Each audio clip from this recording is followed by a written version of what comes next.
So you have a house where the basement has some issues and you want to sell. What should you do? Well, I get asked this question a lot, believe it or not, from sellers, and here's the advice I give them. It is best to repair the basement.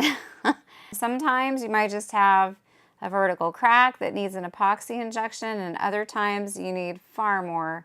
But it's best to repair the basement if at all possible so that you have documentation from a professional to pass along to that buyer.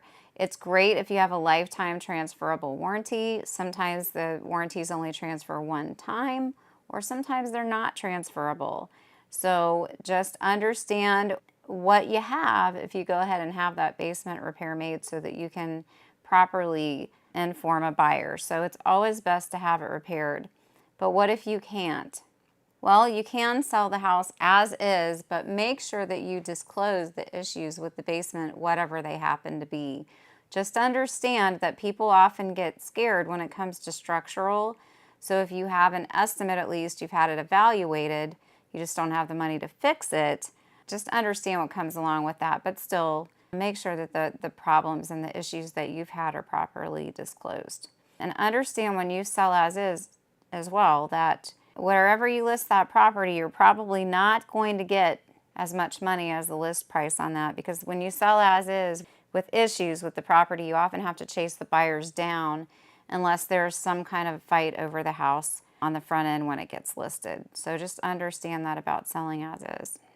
So what if your basement is finished and it's leaking in bad shape? What do you do?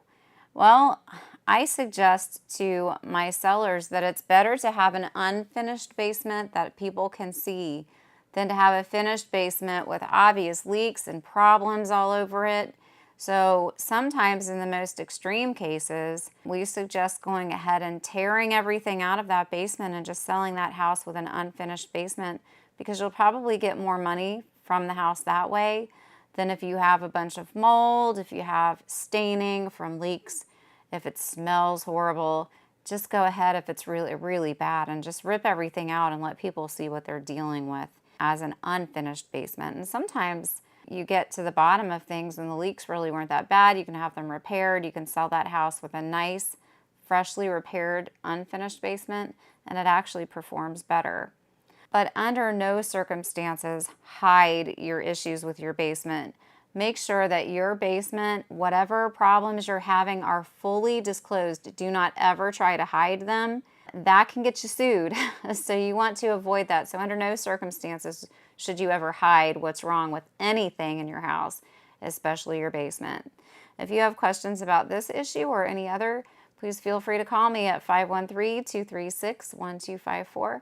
You can private message me, and if you're watching on YouTube, please feel free to hit subscribe. Thanks, bye.